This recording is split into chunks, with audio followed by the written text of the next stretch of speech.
Sa umaga, tanghali at gabi po sa ating lahat dyan sa all over the world guys at sa kabuong mundo. Ito po yung ating updates for today na tungkol sa Kimpaw ganap. Bago natin pisahan yung ating intro guys ay gusto ko lamang po batiin yung mga tao dyan. Yung mga senior dyan, yung mga fans natin dyan. Maraming salamat po sa inyong lahat. Kaya heto na po, introduce natin ng ating intro. Pasok!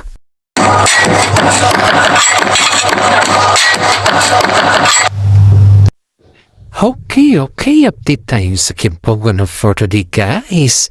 Heto naman tayo guys, update sa Kimpaw na kung saan guys ay may tatlo tayong topic for today.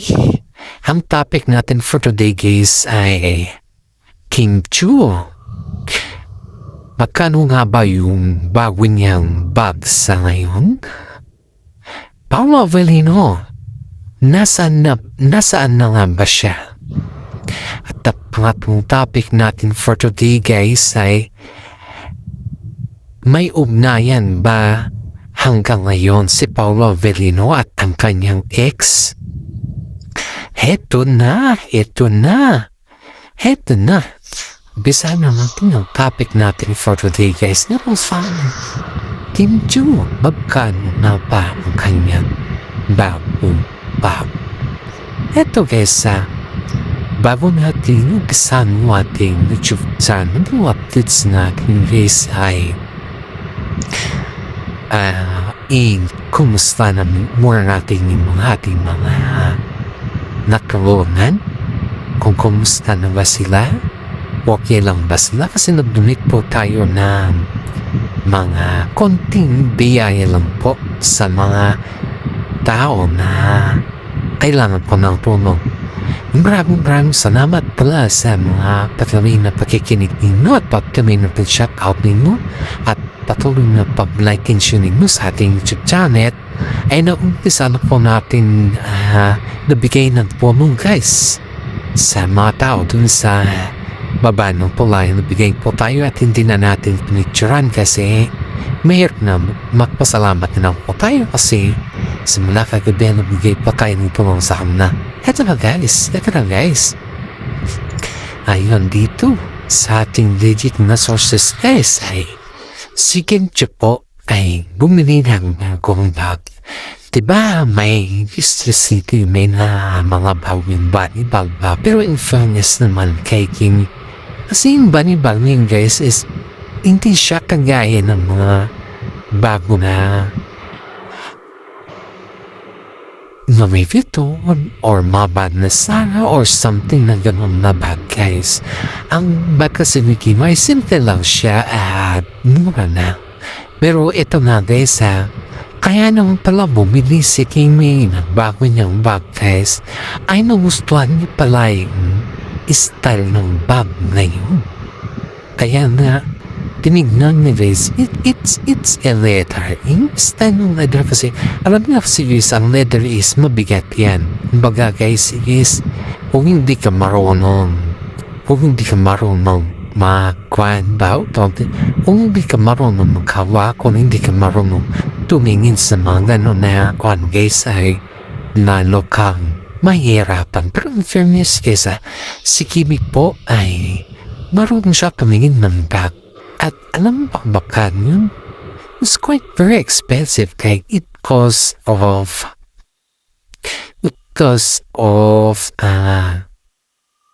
million. Diba?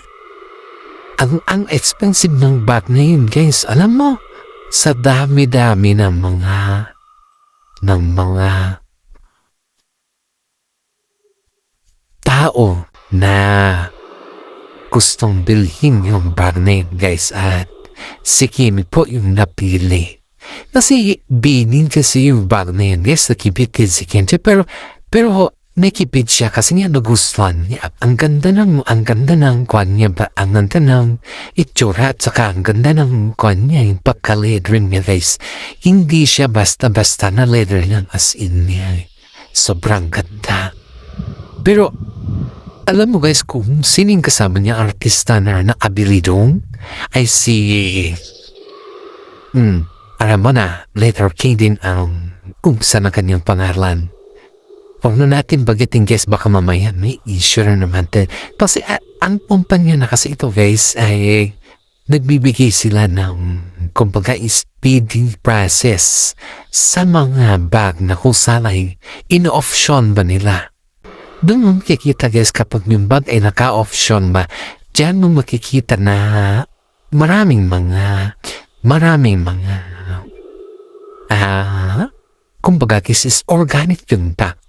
Yun, organic yung bag at hindi basta-basta yung bag. Ganun yun. Kaya ang mga netizen guys ay gusto talaga nila na makita yung bag. And in fairness ginamit na ito ni Kim Chiu sa showtime. At nadandahan ito ng isang niyang actress. Kasi ngayon guys, ang mga gamit ng babae, pwedeng magiging gamit na rin ng mga lalaki. Kung kaya yung sa feminine, pwede na rin sa masculine. Diba? Kasi nga yung fashion names, parang Korean, Japanese fashion name. Yung fashion na yun. Yan yung mga fashion na yun parang kinutularan ng mga taga-showtime. Kita mo naman. Kaya maraming mga netizen po ang isasabi na, wow, napapawaw na lang sila sa gamit ni Kim Chiu guys. Ito ng pangalawang topic natin for today guys ay nasaan na nga ba si Paolo Avellino? Aba itong si Paolo Avellino guys ay hinahanap siya. Kasi bigla kasi siyang nawala ng 2 araw.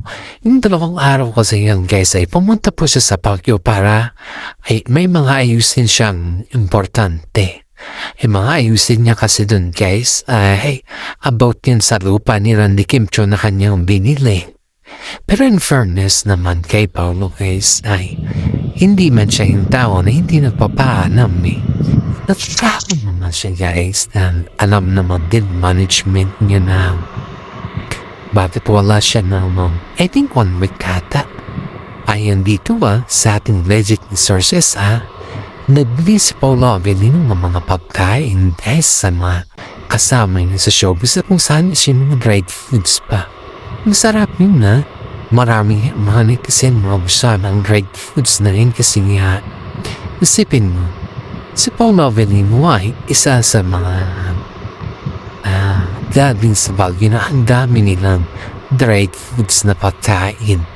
Hindi lang basta-basta yung dried foods na yung guys kung marami pero like in fairness naman kay Paolo guys sobrang bait niya, hindi siya yung basta-basta na tao na yun ba kahit ano na lang.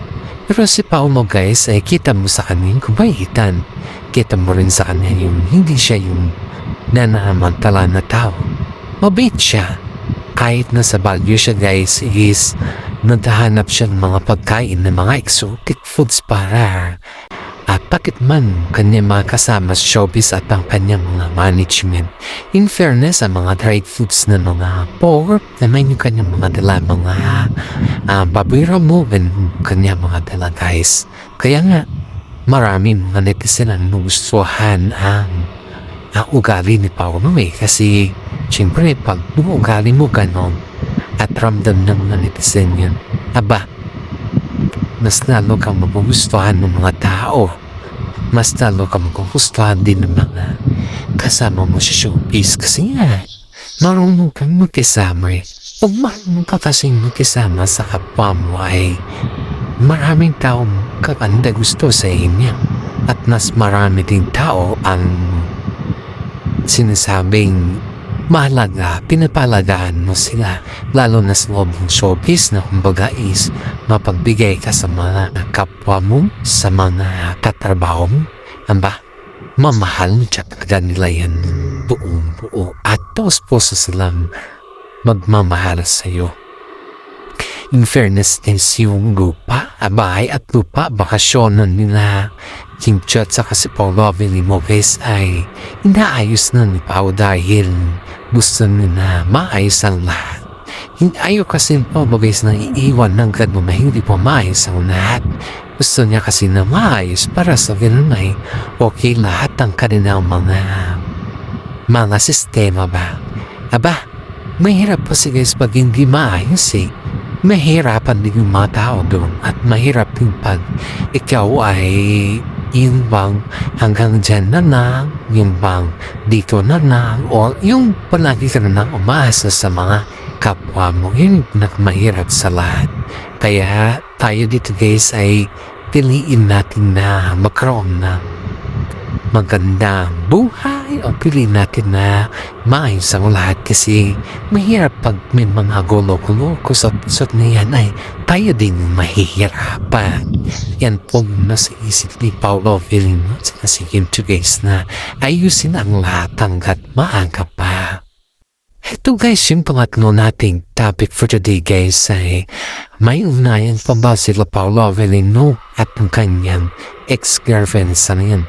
Aba, ito guys hindi man sa marites tayo ayon dito sa ating legit na sources guys ay meron pa palang ugnayan sila Paolo Avellino at ang kanyang ex. Kasi nga kahit pala